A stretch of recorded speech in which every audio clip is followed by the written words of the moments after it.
Okay, everybody. As soon as I see that you can hear me, we are going to jump straight into this. So let me know if you can hear me.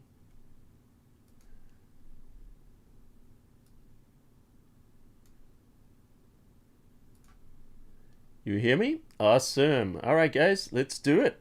Thank you for joining me. Let's kick off right now.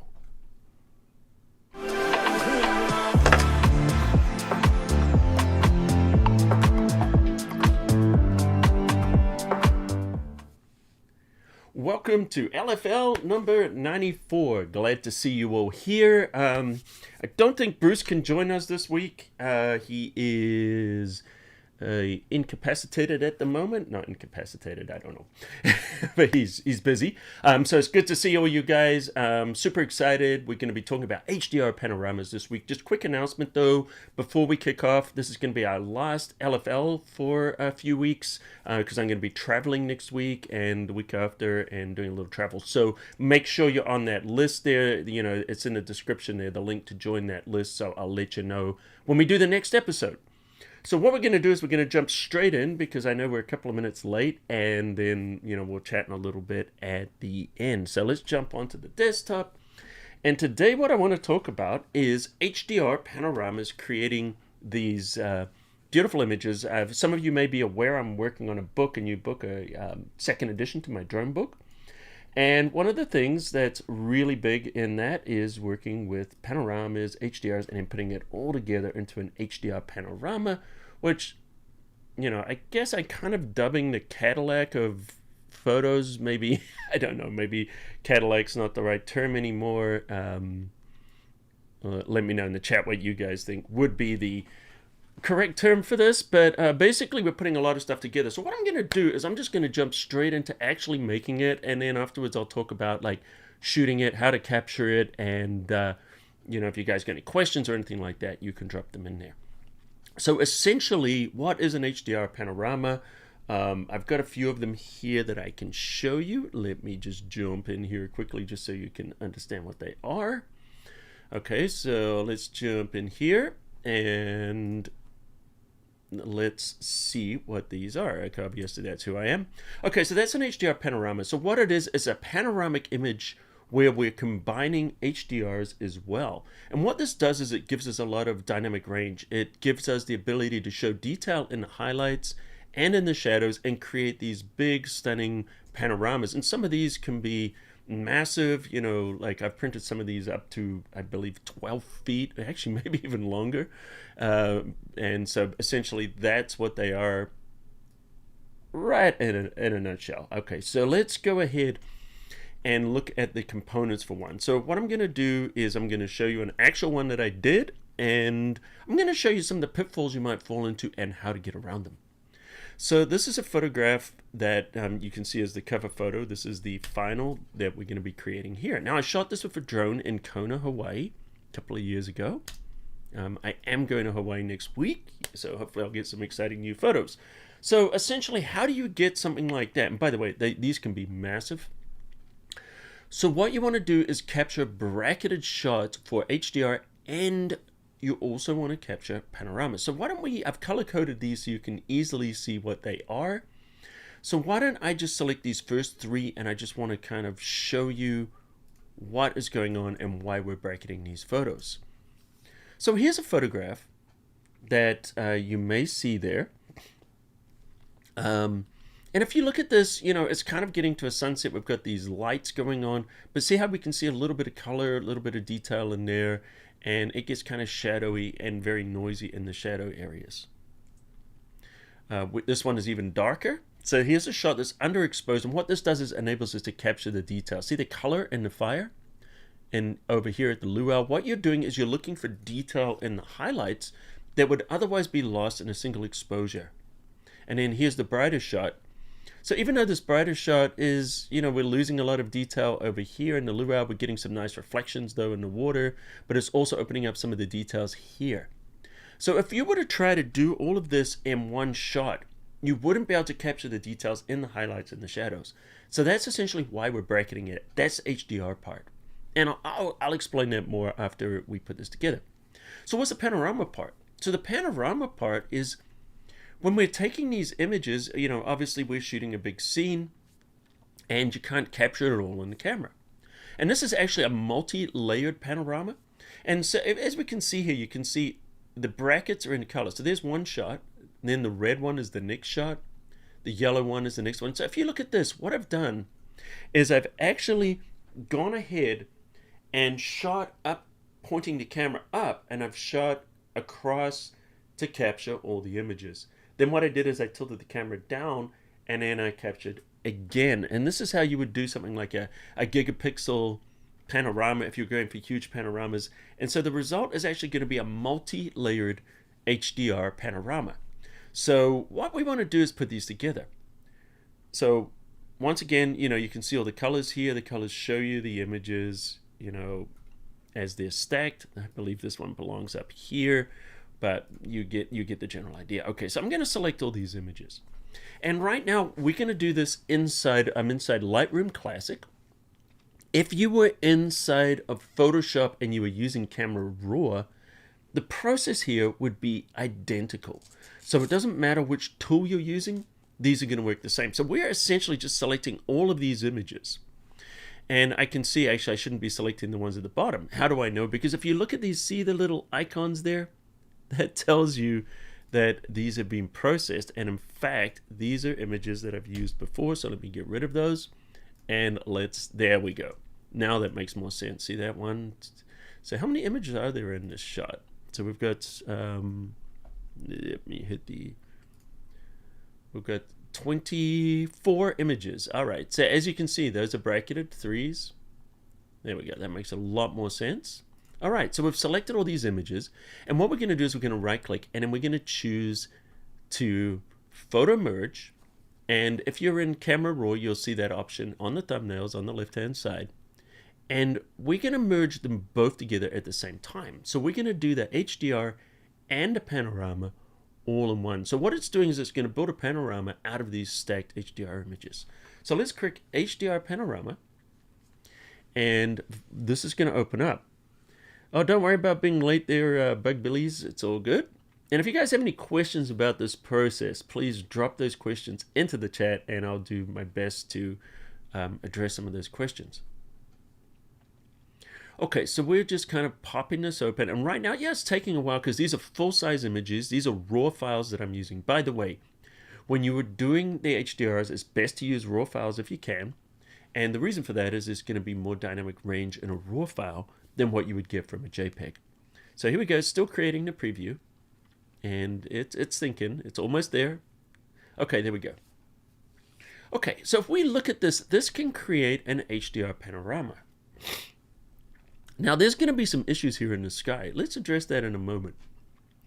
But for now, I'm just going to choose auto crop. We're going to crop it down to here, and we'll look at other options in a minute on how we can do better stuff than this. But I just want to show you what happens when it doesn't work quite the way we want. So we are creating an HDR panorama right now on the top. And it's, you know, you can see the progress bar, and it'll be there in just a moment. How do you get the bracketed images from your drone? I will get into that, John, right after we build the HDR panorama. I'll explain exactly the process of how to shoot that. So thanks for joining us. All right, so notice what it does is it adds an image to the end here.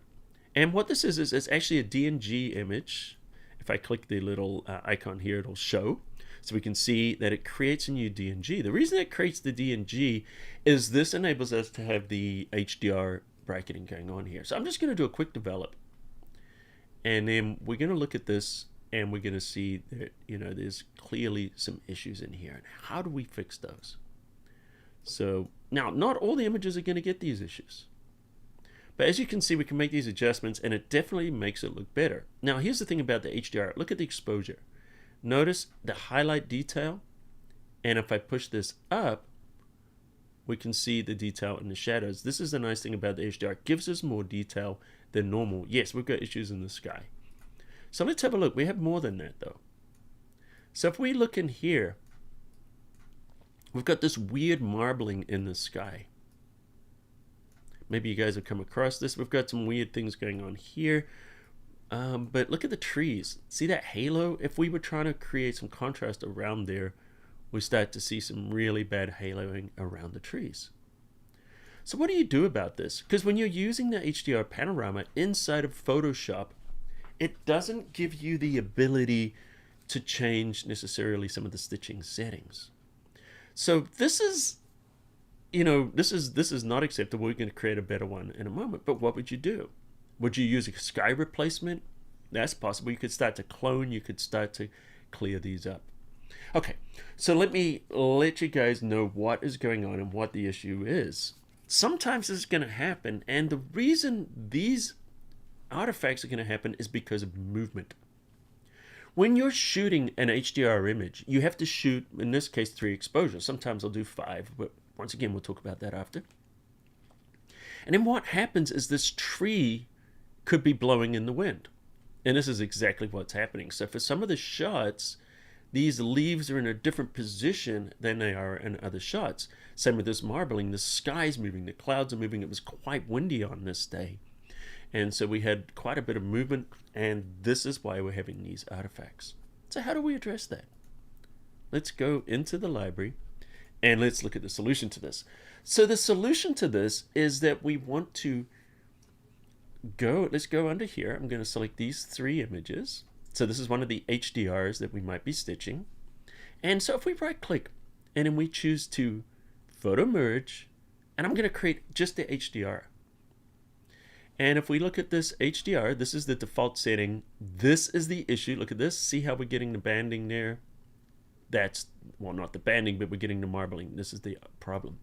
Okay, so what we want to do is use deghosting. Ghosting is when we have that movement between the frames. So if I choose a low amount of deghosting, look at that, it immediately fixes it. Now you can show the overlay, and this will show the areas of red where it's fixing it. And wow, there's a lot there. Now if it doesn't get it, you can go to a medium, or you could even go to a high deghosting. But the trick you want to do is keep this amount as low as possible. In this case, it looks like we are able to get away with this going into the low. Look at this once again, before, none. And low, it fixes that. So what's happening is Lightroom is actually stitching these images and masking them out. And so where it sees that movement, it chooses the best image and shows that image. This is a lot easier than taking individual images and laying them over the top and masking them manually. We can do that. Now, there's another setting here, which is auto settings. Auto settings here, you can see the auto setting, it just does the preliminary adjustment. This is something we can do later, and we will do it later. And by the way, the auto align, let me turn this off, because the other thing that could be happening in this image as well, because I'm using the drone and it's a little windy, let's see how this looks. It could, yeah, it's not too bad, but notice there's a little bit of alignment issues too, because of the drone is, let me turn the deghosting to none. You know, the drone could be blown around a little bit too. And this can happen when you're doing handheld camera, but it's actually not bad. Let's turn the auto align back on. Let's turn the low back on. Okay, so what we want to do is we want to manually merge this. So we're going to click merge. And notice at the top, it's creating an HDR. So what we're going to do is create an HDR. Now, we're going to go through and we're going to create a separate HDR for each one of these images, and then we're going to merge them together as a panorama. Here's a secret. If you try to do these as a panorama first, and then you try to stitch them as an HDR, it will not work. If you want to automate this, we can't automate it with the setting that we did with the deghosting, but I'm going to show you a little hack around that too. Does high deghosting meaning too much detail? Yes, PhotoMaker, you lose detail when you do that. Okay, so here's the thing. If I select here, there's a keyboard shortcut, and that's Control, and that would be Control on Mac or Control on Windows for once, and I hit H. It's going to bring me into the Merge to HDR. And notice that it's going to bring it up with the low setting. So that means it's going to bring it up with the previous setting. So that means I can hit merge, and it's going to create another one. Now, I've got an even better tip than that. Notice up the top, there's a progress bar. We can work in what's known as headless mode. Headless mode, it means it can apply the previous adjustments that I created without having to open the dialog box. So if I select this next set, and you can see I color coded them to make it easy, and I hit the control key, but I also hit the shift key. So that's control shift, and then I hit H. It will create that HDR with the previous settings, which is that deghosting on low, without me having to open up the dialog box. And I'm just going to do it again and again. Notice that I can batch process these inside of Lightroom. Camera Raw does the same thing. So what I'm doing is Control, Shift, H, and now it's building these individual panoramas. See, they're stacked up. There's 5 operations, so it's building 5 of these HDRs right now. So what we're doing is creating individual images. So each one of these images is merging 3 images, which is a regular exposure, one that's underexposed, meaning that I've underexposed it, and what that does is it captures, you know, the detail in the highlights without blowing them out, and then there's one shot that's overexposed, which is capturing the details in the shadows without blocking those out. I can explain this while the progress is going. So we'll come back to the, back to the fridge, as far as the cooking lesson. Here is the cake is now baked. So while it's baking, let me explain the process. So when you're shooting an HDR, imagine, look in your room right now. Look for the brightest area of detail. In my case, I've got this light here. It's an Aperture light. It's a 200D, a D200. And I can see the fabric over there. There's a softbox there. And I can see the detail in the fabric in that softbox, or the scrim. If I look for the darkest area here, might even be the camera I'm looking at, because that's behind the light, and looking into the camera lens, I can still see detail. So that means that my eye can see detail. The human eye can see about 15 stops of dynamic range. But the pupils are always adjusting. And that's why, we can adjust very, very quickly. Little fun fact. Pirates, the reason they wore patches over their eyes is not because they lost an eye in battle, which is what I used to think. It's actually because the way the human eye adjusts, it can adjust very, very quickly. So the reason they put the patch on the eye is it keeps one of the eyes adjusted to dark. So when they go below decks to fight, they flip the patch over, and this eye is immediately attuned to the dark, and then they can keep fighting. Because if you had to wait for your eyes to adjust, you'd be dead, have your head cut off with a sword. So fun fact there.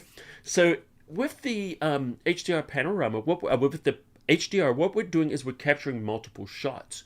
We're capturing a regular exposure, but then the sensor on the camera is not able to capture all the details in the highlights as well, and all the details in the shadows. That's why sometimes when you're taking a photograph, you have to expose for the highlights or expose for the shadows, and you're sacrificing something. But in this case, when you shoot multiple shots, you're capturing everything on separate photos.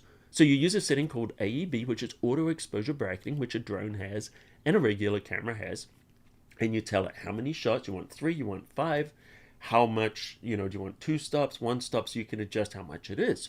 A lot of the drones don't give you the ability, so you just shoot that. So what happens is when you hit that shutter, it takes 3 shots or it takes 5 shots automatically, and they're there. That's the HDR part. Let's come back to the screen now. And so if we come back to the screen, we've merged those bracketed shots into these different HDRs. So now we've got 1, 2, 3, 4, 5, 6, 7, 8 of these shots. And if we select these shots, let me just pop them into the mode here so you can see them separately. So we're just using the survey view. And if we look at this, where do we get the panorama? Okay, so we get the panorama when we go to the left. Notice at the left, we are shooting, this shot is a little bit higher. Notice that one's a little bit, this one's higher so we can see more of the sky. This one's lower, we can see more of the water. So we're shooting up and down. So that's very important. So we're capturing, detail in the water and in the sky, so we're not missing anything. And then we're panning across. So the next shot would be here, and we're seeing this nice detail here, but let's see, we're losing the top of the trees. So we take another shot where we shoot higher, and we see the detail on the top of the trees. So essentially that's what we're doing. We're creating the panorama. So let me go back to the grid view. We're selecting all of these HDR images now, and then we're going to right click, photo merge, and we're going to choose panorama. So Lightroom and Photoshop has the ability to stitch HDR images. And this is what we're doing. And look at this. We've got this HDR. Let me turn off auto crop. And if you look at this now, we can see we're not getting that marbling. We're not getting those issues anymore because we've stitched them with the deghosting. So we're manually going in here. Now, there's some options around here. If you look at this, you see this little bubbly thing. It looks like a globe, you know, before you stick a globe together. Well, there's a hemispherical. It's because lenses are curved, and this is how it stitches together. So obviously we need to do something with these edges. There's three options. One, we can choose crop. So auto crop is just going to find the transparency in those areas, and it's just going to crop it down. Now, maybe this detail, you want to have more space in the sky or more space in the bottom. And so if we want to be able to do that, we're going to turn that off. The other option is boundary warp. Boundary warp is like when you print onto a piece of silly putty and stretch it. We can stretch this. It's not cropping anything. What it's literally doing is stretching the image to fill the frame. Now, because we're doing a multi-layered panorama, this is not working. See, we're getting this warping because it's trying to fill those areas. So this is not a good option for this photo. On a regular panorama, it usually works quite well. Okay, now you only want to do boundary warp if there is information you want to save at the edges. In this case, I think I want to crop it in, but I'd like to just, you know, maybe try to clone some of the sky, or we could fill it. So we also have the ability to fill edges. Fill edges uses content-aware fill. And let's see, oh, you know what? This looks really good. The sky looks good. We got a little weirdness on the edges here, but it doesn't matter because we're going to crop that out on the sides. See, there's some doubling going on here. So every method has, you know, positives and negatives. In this case, you know, the positive is we're not losing any pixels. The negative is we got some weird stuff going on the edges. But you know what? I'm quite satisfied with that. Now, if we want to use the auto settings, we could turn it, and this will do, yeah, a pretty good job. But once again, I'm going to do this manually. And so here's the thing. When you're inside this merge window, bear in mind, this is the only chance you have to choose if you want to use the boundary warp or not. Fill edges, you could manually, you know, select it and then use content-aware fill if you wanted. But if you want to do it inside of Camera Raw and you want to do it inside of Lightroom, once again, it's identical. Fill edges is the only time this is going to work. But that one is not a deal breaker, once again, because you can always go back and do content-aware fill. Auto crop is not a deal breaker either because you can undo the crop later. So the only thing really that you want to decide here is boundary warp or fill edges if you're going to use these. In this case, yeah, this works great. I'm going to hit merge. It's going to create an additional image. And this additional image that this is going to create is going to be another DNG file. So what it does is it actually drops it in the folder next to the other photos, and then it's going to import it here into Lightroom. If you're doing this inside of, if you're doing it inside of Camera Raw, inside of Photoshop, it'll give you the option to just save that file, and you can choose where you want to save it. So you're going to get the same result. Okay, let's go back to the desktop. There's our image. It's now being created. So what we want to do is we want to go into the develop module. But let's look at this. The dimensions, it's 14,000 pixels by 4,500 pixels. So we've created a large image. It's a 63 megapixel image, and it is, you know, 238 megabytes. So it's a big file. So let's go into the develop, where we can do some stuff here too. Yes, and yes, thank you, Yvonne. Yeah, guys, do me a favor before we go to the next step of processing this. Hit that like button if you're getting any value out of this. It helps us with the YouTube algorithm. And also, if you haven't subscribed, hit the thumbs up, and also turn on notifications so you'll know when we're live, and also when you know, I upload new content. All right, let's go in here, and we're going to do the next step. We want to crop this. So I'm going to choose the crop tool. So with the crop tool, I'm going to go over here. I don't really want this hotel in there. If I was doing a shot for the hotel, I'd keep that in. But for myself, I don't want that. And maybe some of the stuff on the left, I don't need that either. So we might even go all the way up to the edge of this hut. And notice there's a dude swimming in the water. We could crop him out. The easy way to get rid of that would be just pull it here. But let's not worry about that for now. Let's go in here and crop it for now. let's get rid of this dude. Let's just grab the patch tool, brush tool, just paint over him. There we go. Nice. All right. And the next thing we want to do is make some adjustments. So these are adjustments that I pretty much always use when I'm doing HDR panoramas. Is I take a highlight, push it all the way to the left. And notice this brings out the detail in the sky. Good place to start. And let's just give it a little tweak of shadow. Not too much yet, because let's play with the exposure first. Let's open up the exposure just a little bit. And that feels nice, and drop open the shadow a bit more. There we go. And now we're getting some nice details. A little bit of noise in here, so we do have the ability to do the noise reduction, and we could get into that. But what we're doing right now is we're just opening up the dynamic range of the photograph. And thank you very much for that super chat there. CE Photo Art, very generous of you. Thank you. And glad you're enjoying it. They say great info. Thank you. All right, so what we want to do now is do a little bit more in here. I'm going to take the temperature, and this really is just, when it comes especially drone work or sunsets, just a little push. Watch what happens when we warm this up. It's almost magical. Look at that. Wow, what a difference, huh? Makes a huge difference, and you don't have to warm it up a lot to get this nice effect. So I think this is definitely looking a little bit better. I would like to be able to add a little bit more punch in here maybe, and a little bit in the bottom. So what we're going to do is we're going to use a newer tool inside of these features, inside of Photoshop and Lightroom. And let's go under the masking, and we're going to choose Select Sky. Let's see what happens if we choose the sky. So now it's using AI to detect the sky. And look at that, that's not bad. So what I can do is I can use this to do an additional highlight recovery. Notice what happens. It's not affecting anything else, it's just highlighting, recovering those highlights a little bit more in the sky, and we possibly could go down just a little with the exposure. Not too much. And also the temperature, if you wanted to make it, I'm going to make it more blue. Look at that. So I'm giving that just a little punch there, and I feel like I like what's happening with that right now. So that's using that mask. And the other thing I like to do sometimes is the dehaze. Clouds, it just works magic on those. Let's push that dehaze up just a little bit. Look at that, barely adjusting it. And what it's doing is it darkens the sky, but it also increases the contrast in the clouds and gives you punchy clouds. This is a better option than dropping the exposure down, to be honest.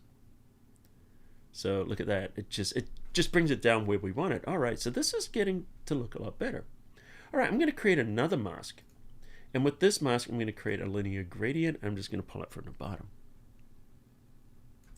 And I'm just going to bring this down just a little bit, little exposure. Nice. So what it's doing is it's drawing the eye into the photo.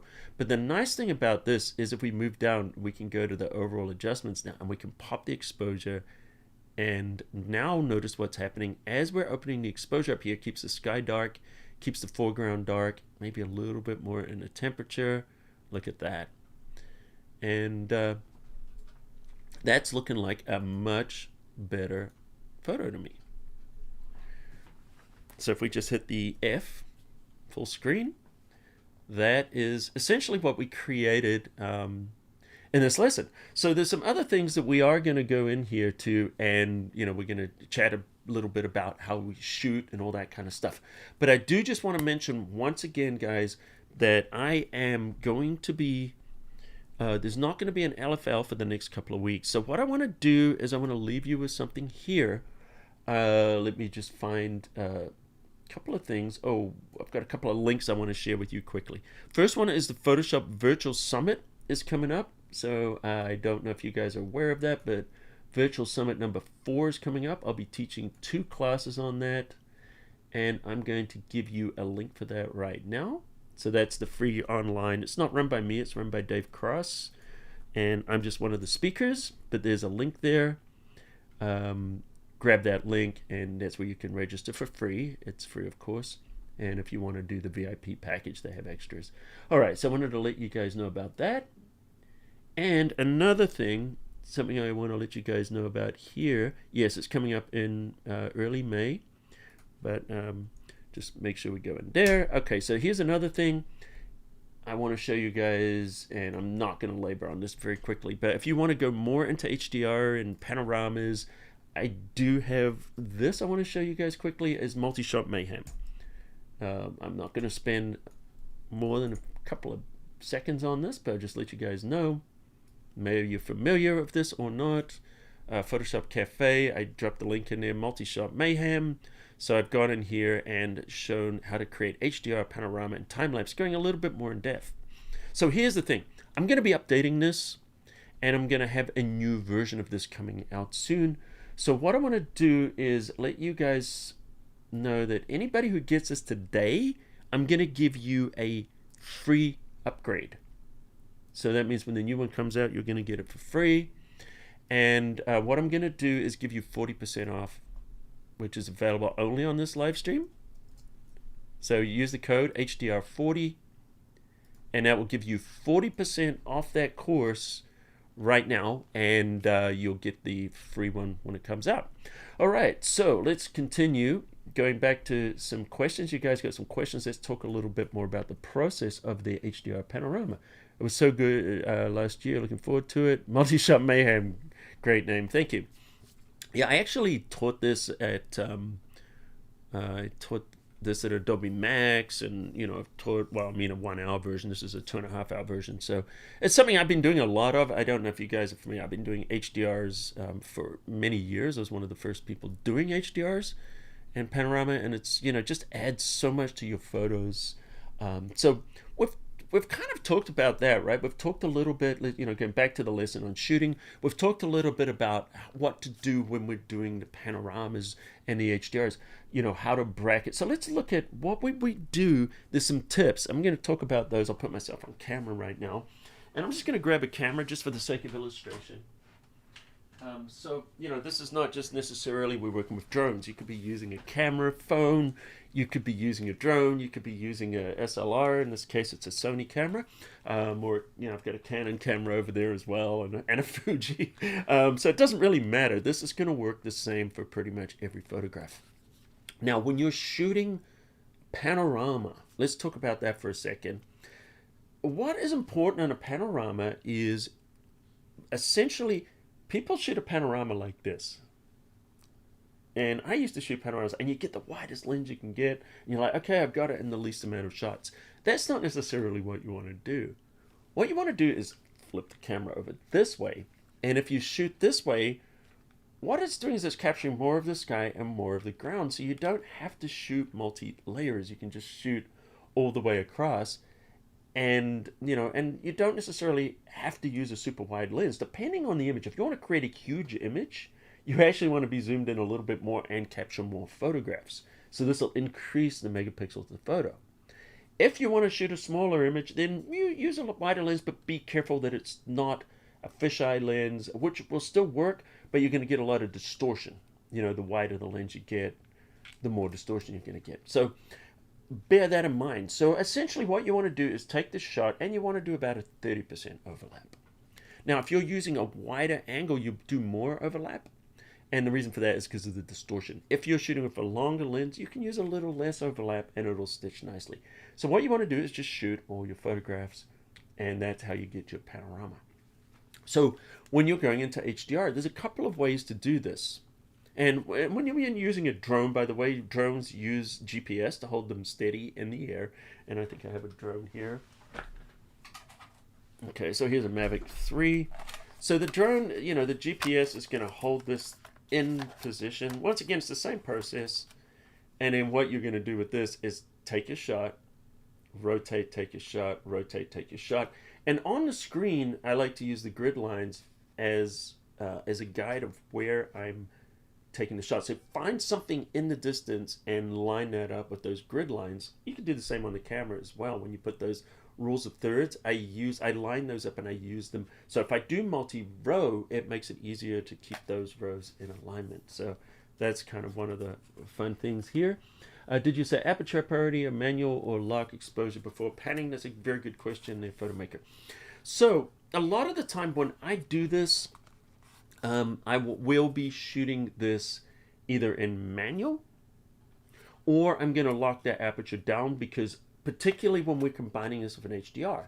Because when we're doing the HDR, we're doing, instead of just taking one photo, we're taking our bracketed shot. So we're hitting A, B, and click, click, click, click, click, click, click, click, click. And then for the other one, then we just lower the camera, click, click, click, click, click, click, click, click, click. So that's how we do the multiple rows. So when you're doing that, you don't want the aperture to change, because if the aperture changes, then it's going to create blurring and it's not going to work well. So you want that aperture fixed. You want to be changing the shutter speeds. You want to be bracketing either the ISO or the shutter speed. Not all cameras enable you to do ISO bracketing, so that would depend. And then the other thing was, why would you maybe want to do ISO rather than shutter speed? Is for motion blur. If you've got movement, you're going to reduce that motion blur by keeping all of those the same. So if you can do ISO bracketing, that's great. If not, do the shutter speed bracketing. All right, so that's essentially how we're capturing those photos.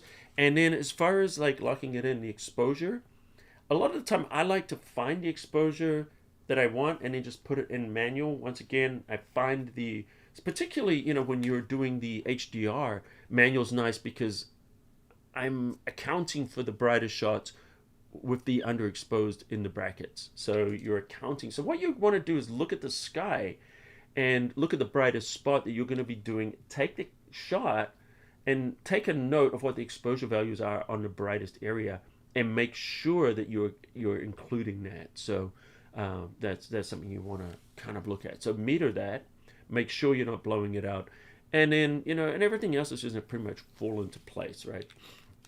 So that's what you're doing. So you're just shooting those, bracketing, blah blah blah blah blah blah blah blah blah, and then you put them together here, no matter what you're using. The DJI is a little limited. DJI only allows you 0.7 stops in between each shot when you're shooting it. It's set. When I did the first edition of my book here 6 years ago, believe it or not, it's been 6 years, I was, saying it's 0.7. It was like, in the future they might fix it. 6 years later, they haven't. They still haven't given us control. Most other cameras, these cameras will let you. And when you're shooting in RAW, 2 stops, like normally 3 shots with a 2-stop bracket is going to be sufficient because there's so much dynamic range in these cameras now. However, if you're in a situation like I was in Hawaii last December, I'm inside a cave and it's black and outside it's very, very bright. I needed to do 9 shots in order to capture the full dynamic range of that scene. So just bear in mind those things. And yeah, so any other questions on that? Let me get back to the desktop again.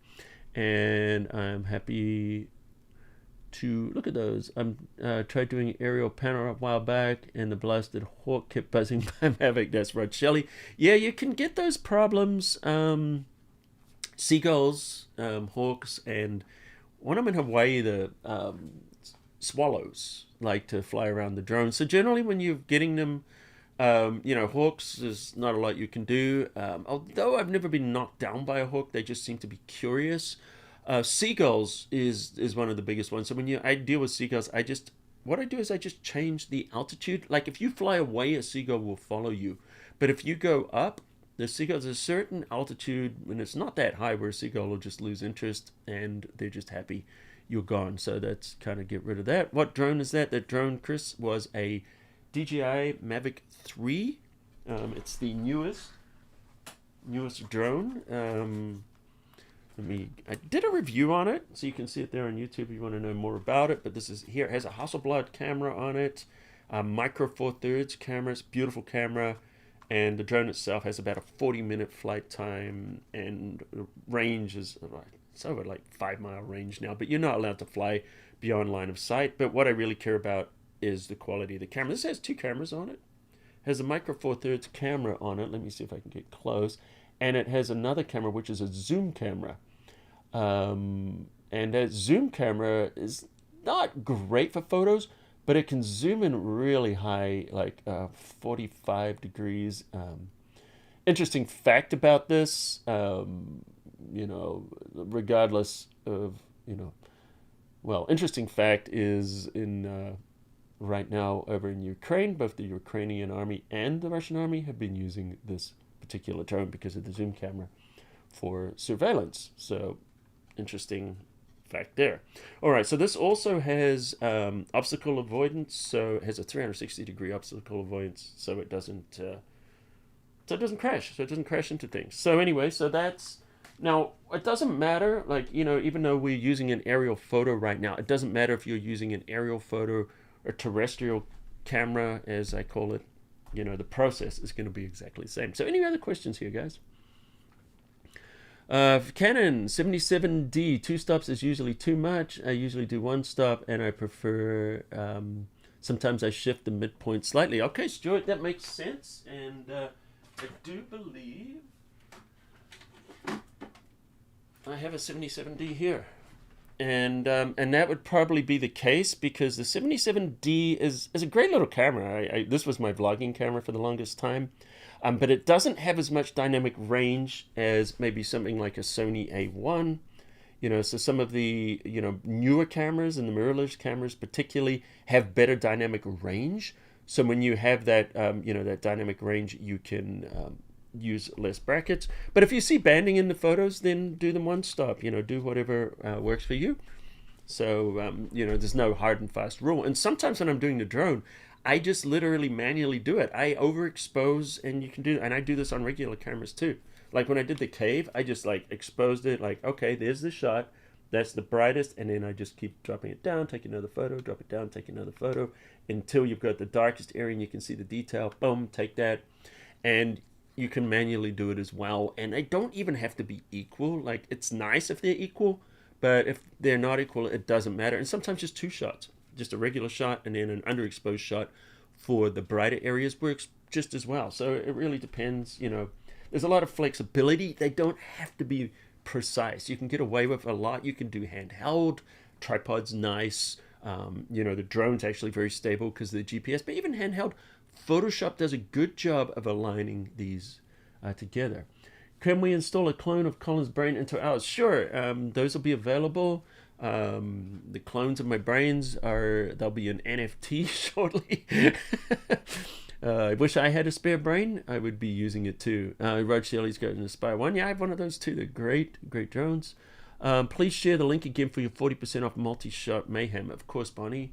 Let me put that into the chat. That is not, well, that's the discount code. Let me get you the link.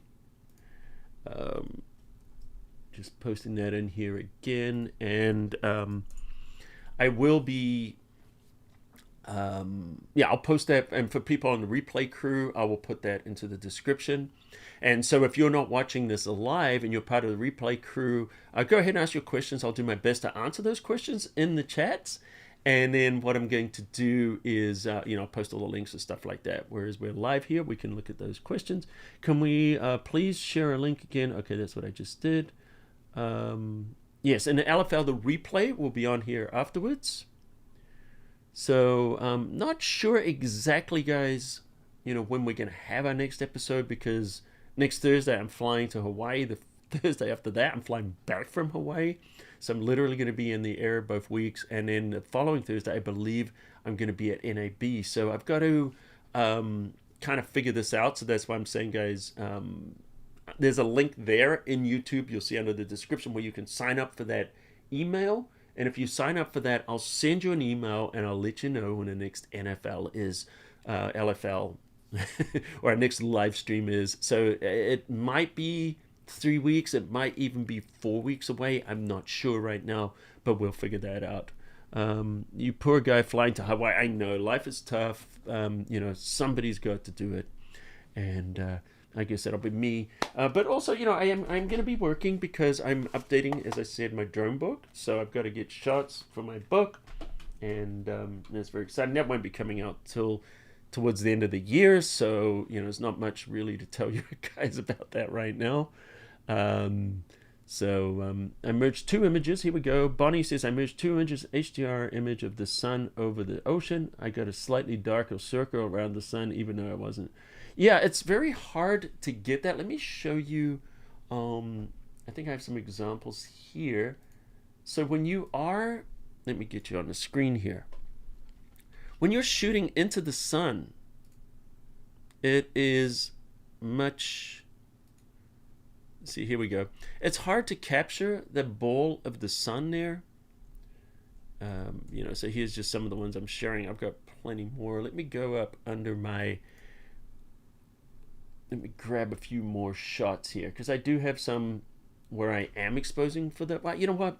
You guys can, if you go to photoshopcafe.com, go to gallery, you can see my images. In fact, why don't I just open it up here? I can show you where I have captured. Well, here's one. Here's an example on the multi-shot mayhem. There's the sun. So what you want to do is just take more shots. If you can't, you know, because sometimes that sun can be very, very bright when you're shooting into the sunrise or the sunset. So what you got to do is maybe you have to do a couple of sets of brackets. Maybe just do those shots and then drop it down again and then take more, or you have to bracket 5 shots or 7 or 9 shots, because that is going to be very, very bright. So what you don't want to do is make all your shots really, really dark so you can capture the disk of the sun or the color in the sun. What you want to do is get your shots, you know, expose your shot how you should, and then just bracket more and more and more, and just keep bracketing all the way down till you're shooting black, and then you'll capture that. So yeah, it takes a little practice to do that.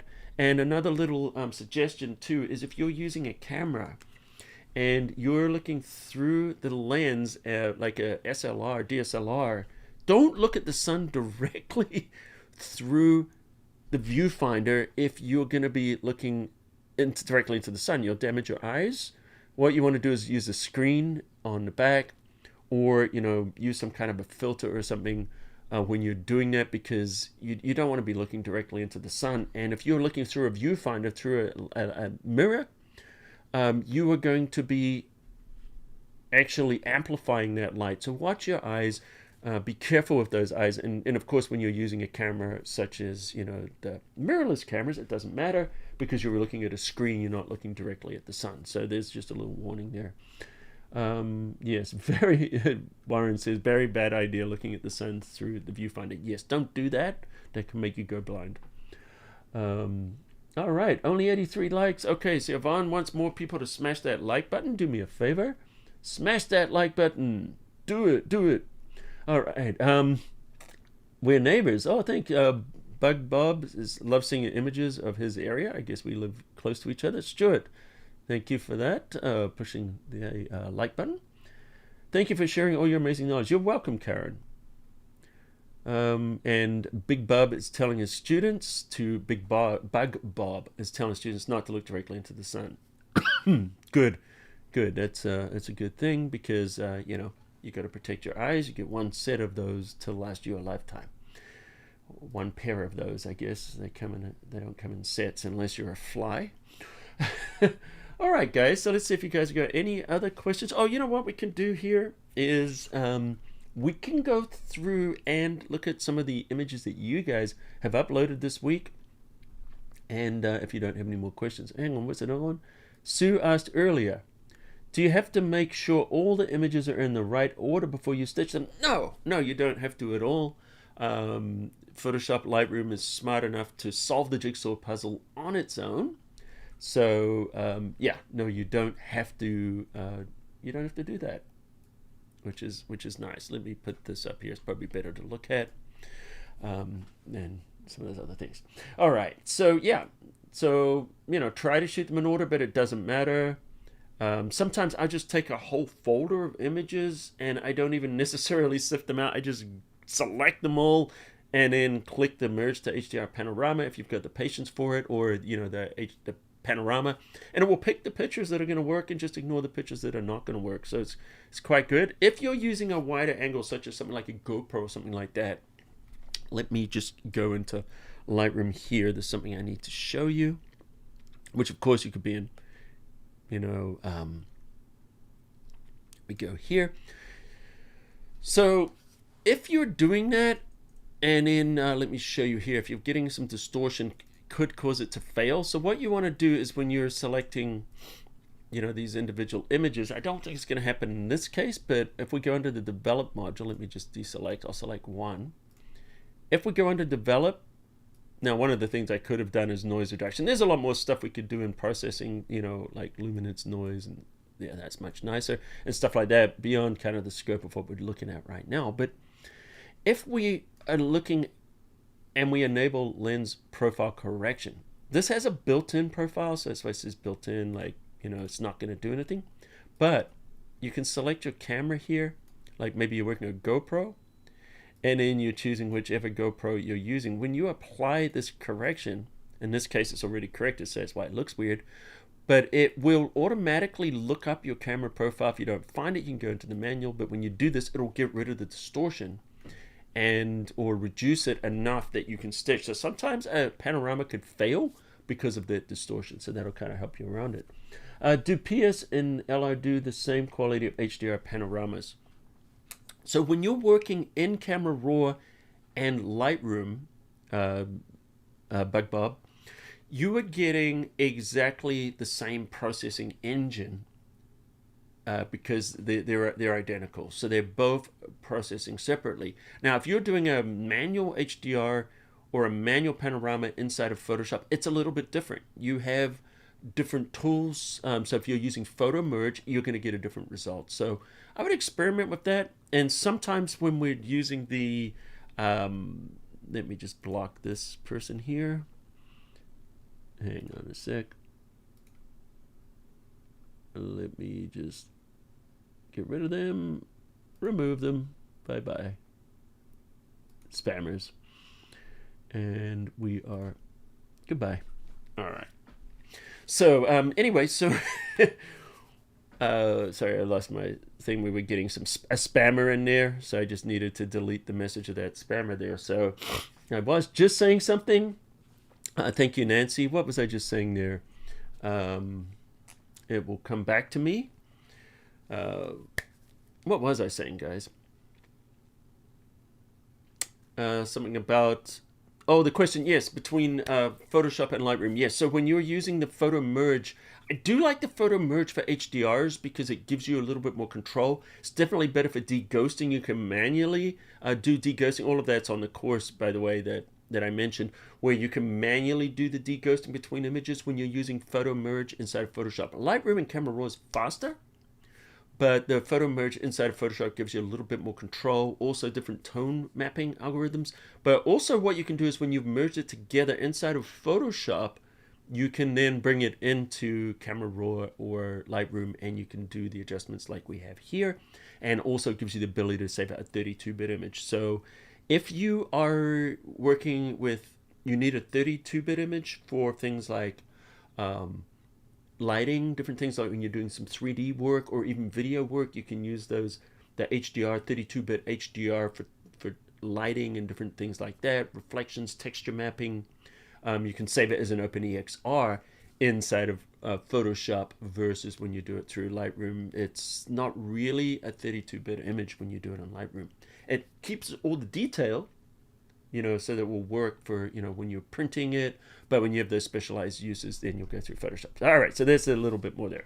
Maybe some of you didn't need to know all that, but I hopefully answered that question well. All right, so let's go and have a look at some of the images that you guys have posted this week inside of our Facebook group, which is photoshopCAFE. I believe it's art and design challenges or something like that. Let me find it for you. Let me find the photoshopCAFE and bring it up here. And here we go. photoshopCAFE, Photoshop art tutorials and challenges. So this is our Facebook group here. So if you want to go in there and sign up for this or join this, we can continue the conversation. Oh, look at that, Tony. Nicely. Rainbow Demon. Very cool. So you can post your images in here and we can keep our, our conversations going while the live from, while I'm gone and the live streams aren't going. Sorry, Colin, have to go. Have a good holiday. Okay, Philip, see you later. Yeah, we're just kind of wrapping it up now anyway. But yeah, so go join here, photoshopCAFE, Photoshop art, blah, blah, blah. And I will approve you guys. And then, we can continue the conversation there. And so let's look at some of the images that have been shared from there during this last week. So I'm just going to bring those up. And then this will be the last thing we're going to be doing. We're going to be closing out here on this. So don't forget to hit that like button. And don't forget to subscribe if you haven't. All right, so let's select all the images and we're going to pop them open. Okay, so let's make sure we're on the desktop. So Dana Carr, looks like Dana submitted this. Cool. I like this montage of the horse and the subway and everything. It's and the funky colors. It's very psychedelic. I like this. This is cool. I'm not always, I'll be honest with you. I'm not always a huge fan of abstract art. Not that there's anything wrong with it. I like photorealism. It's like my favorite kind of style. But when I see nice work like this, I definitely appreciate it. Very cool. Thank you for sharing that. All right, so let's move on. Skip Jackson. Skip Jackson is using a Nikon D3500 and has this train pulling hard around the bend. Beautiful shot there. I like this. What I like about this is the composition. We can see the bend here. I like the fact that it's kind of coming into the frame and going around. It draws the eye in. Also, I like the heat coming out here. And I think this is a good choice to use for black and white. It works well for this particular image. All right, let's see what we've got here. Norm Thompson, Topaz Studio Altered in Photoshop. So Norm, I don't know if you were there. Oh, and by the way, Dana, good to see you and you're welcome. If I show your image and you're there, just say hi in the chat. And Norm here, I like this abstract looking into a regular photograph. It kind of tells a really interesting story. Altered reality. I can see a couple of things going on here. And maybe, you know what, I'm going to give you guys a challenge. How about a challenge? While I'm gone this weekend, this has just inspired me to do it, so thank you very much. I'm looking for the camera. I can get myself on the camera. Okay, so this is my challenge. My challenge for you guys is over the next course of the next few weeks, and post it in here. Maybe I'll do a prize. Well, we'll see. Metaverse. So the reason I say that is because I look at this photo here, and I could see this is a person looking at maybe because we never see anything. We never see ourselves as other people see us. So it could be our view of reality or our view of ourselves, how it is, how other people see it, or it could be us in the metaverse. So, the metaverse can be whatever you want it to be. It could be use your imagination. So you can have yourself and another version of yourself, or just something completely abstract, but do something to do with the metaverse. That's the theme, and love to see what you guys do with that. And yeah, and just what you need to do is just tag it, use a hashtag, post it in our group, and just use hashtag metaverse. All right, great. And let's have a look here. Here's one from Bubba. I don't know if I'm saying the name right, but I don't know if you were here or joined us for the live streams. But this is cool. I like the coloring on this. And color is one of those things that just gets me sometimes when I just see the color I really like. So this is a cool composition. And, and I like the colors. Warren, are you here? Oh, here we go. His name is Vova. Well, thank you for that, Hannah, for letting me know that. So his name is pronounced Vova. Thank you. And share the screen. Am I not sharing the screen? There we go. There's the desktop. So let's go back to Vova's picture. There we go. That's Vova. There we go. Once again, I love the coloring on this, and it's an interesting composition. So good job. He shares a lot in the group. All right. So Warren, are you in the house? I see Warren has been doing a lot with his Hasselblad lately and sharing a lot of his scans and his photos. And I like this. This is cool. Very kind of Western looking. So this is Warren Doring, I believe. Are you there? And yeah, you are. So thank you for posting this image. And I like this. I told him, it reminds me of Clint Eastwood, even though it's not. It just has this cool Western, like gunslinger kind of a feel to it. It's just, it's powerful. It's a great portrait, as Photo said. And I'm sure the subject here probably is loves this. I would love a photo like that of myself. I think it's very cool. So, all right, guys. I guess we've run out of time right now. So it's been our hour. So we are going to be back in a few weeks. So whenever that is, once again, make sure that you follow and like, and then when we go live, you'll know that. Join that list. You'll see the link to it in the on YouTube. Let me just show you, just so you guys I think pretty much all of you are on that list. But let me show you where it is. Now, if you're just coming from the general list on Photoshop Cafe, I don't always share the live stream on there. Just so you know, I don't always send an email every time we go live. I do it occasionally.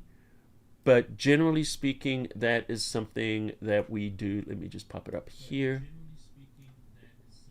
Oh, let me just mute that. Let me go back here, my apps, and I'm going to mute this here so we're not doubling. If I have been doubling my audio, I apologize to you guys. All right, so if we look under the comments here, this is the comment, not the comments section, the notes section. You'll see there's a link to the summit. There's a link to the live streams here. If you click on here, this will take you through to Photoshop Cafe. And then you'll see this sign up box where it says sign up here to receive notifications. Let me make sure we're on the desktop there. Okay, so let me do that again. My apologies, guys. So here we are. So when you see in the video you're watching, you'll see the descriptions here, the comments or whatever. Not the comments, but the descriptions. So this is where we can, the virtual summit link is there, and I'll put the link to this course, the multi-shot mayhem, and the code. But to receive notifications, click here. It will take you through to this page and see where it says sign up to receive notifications when we go live. This is just for the live stream. This list is used for nothing else except for the live stream. And also this is, even if you're on the main list, you need to sign here because, as I said, I don't always send the notifications to the whole list, but I always send an email right before we go live, about usually 15 minutes before we go live. I send it out each live stream, and it doesn't have anything else in there. It's just like, we're going live, this is the topic, here's the link, I'll see you there. If you want to be part of that group, then pop your email address in there, and then when we have the next live stream, I will send you guys that notification. So that's how it works. Anyway, I hate promoting things and pitching things, or even though this is really just for your benefit, because once again, that's all it's for the live stream. So anyway, guys, thanks for joining us. It's been good to see you all this week. Hannah, thank you for being there, and everybody else. And yes, I went back and I did. Thank you for the Cheryl. I will enjoy Hawaii. Thank you. And Orcapest, Yvonne, Photo Maker, Polka Dot Studio, Aloha. And everybody there. Klaus, good to see you. Rod Shelley, obviously I mentioned you earlier on. John Oswald, Dojo, Orcapest, all regulars. Susan Wilson, good to see you. Klaus, Rod Shelley. If I repeat your name, I apologize. Stuart Braithwaite, Kia ora. I know I mentioned you earlier on. Zach Multimedia. Andrew Nichols. Bug Bob, thank you for joining us. And everybody else. So Doug, thank you once again. So until next time, guys, I'll see you at the cafe. Oh, by the way, I will be dropping weekly tutorials still on Tuesday. So each Tuesday you'll still get that tutorial in between. All right. See you in the Facebook group.